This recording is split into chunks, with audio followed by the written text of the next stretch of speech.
It was a really busy week for us, playing Monday and then at home in a very exciting game against IUPUI that we were able to win in overtime by one, and then travel to Nashville for 3 consecutive games, Friday, Saturday, Sunday. Probably Friday was our best defensive effort of the year against Pittsburgh.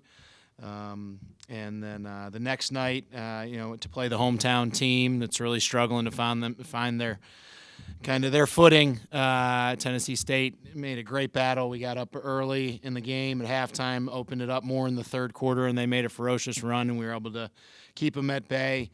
And last night, I hope it's something that our team can really learn from. A really back and forth game against Arkansas.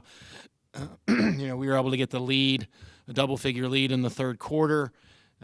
Knew that they are a team that really tries to score the ball quickly, and that didn't change. We had done a really good job, I thought, for 2.5 quarters of limiting that. Had the lead late, and you know what? Just I think collectively as a staff, players, and then as a whole, didn't do enough together to be able to bring the victory home. But really proud of our group. I think we learned a lot from our team. It was an opportunity for the first time this year to have, Suzanne Gilreath and Jasmine Hale on the floor. I thought Jasmine responded really, really well as a freshman. Suzanne obviously has 2 years of experience under her belt. For us to look at different lineups, we changed the lineup a little bit against Tennessee State based on matchups.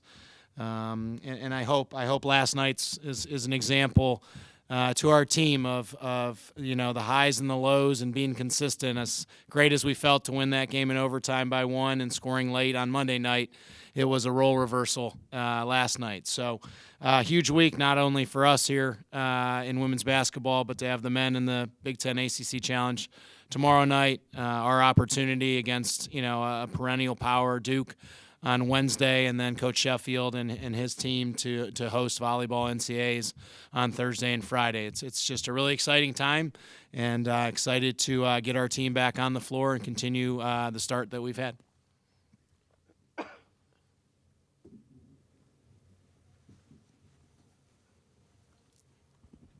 Jonathan, fans look at the results first and foremost. To be 6-1, you got to be pretty pleased with that, aren't you? Yeah, and I think we've won games with different people stepping up. We've won games. I think a consistency in all 7 of those games is, been able to defend people, been able to rebound. Last night was the first time we've been out rebounded all year. But I think those we hope are going to be good foundations to our team. Different people have stepped up at different times.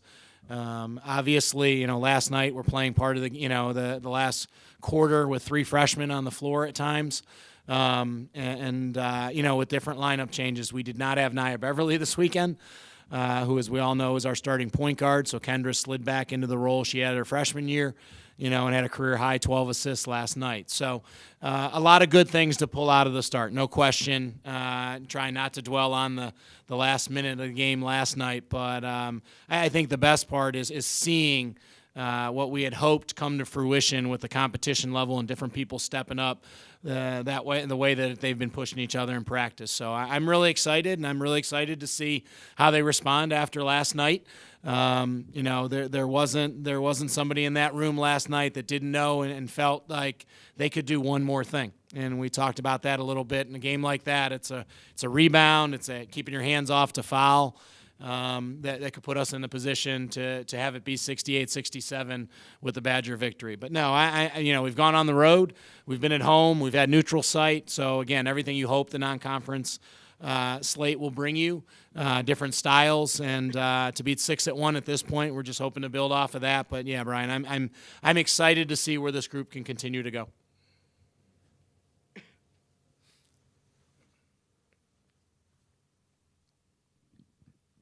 Can you talk about the progress that Monty Lewis has made? And yes, you can announce the fact that she was Big Ten Freshman of the Week.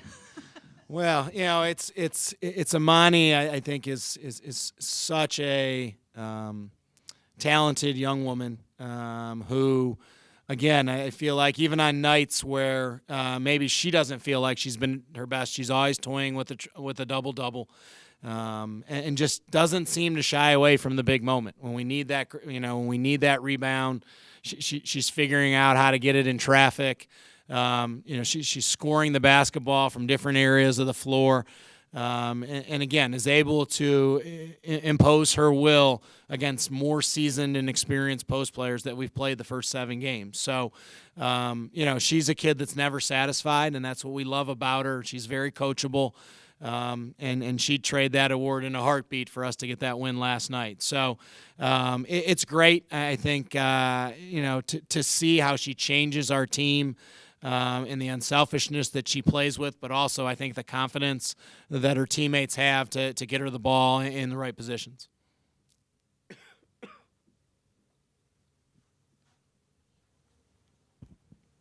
Is she a good defender? She just brings really good length. It's something we haven't had. I think like any freshman, she has to understand at times that, with the way that college women's basketball is going to be called to help with freedom of movement, that, again, sometimes making sure somebody just shoots over the top of you versus blocking a shot is an adjustment a lot of freshmen have to make. And I think the physicality. I think her athleticism and length, as I've said, are on a different level, but you're going to get post players who are 22, 23 years old as an 18-year-old kid that she's playing against that have had, been in a college weight program for 4 years. That she has to learn that. And sometimes that's a matter of not just turning to rebound and really pushing people back and knowing you're going to have somebody that's probably stronger than you. So, again, I think she makes up at times with her athleticism. We're still trying to put that together, I think, with technique so that she can be good on both fronts.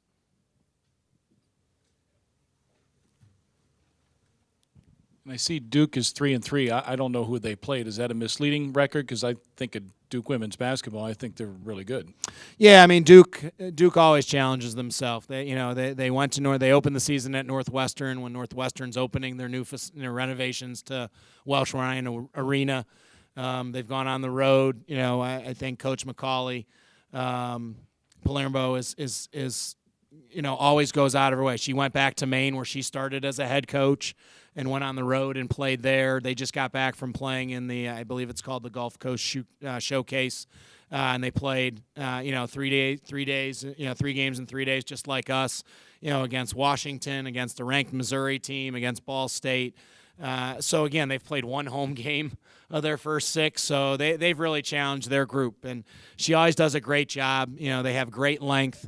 They have a couple of Midwest kids that I'm sure will have a lot of fans in the stands on Wednesday night.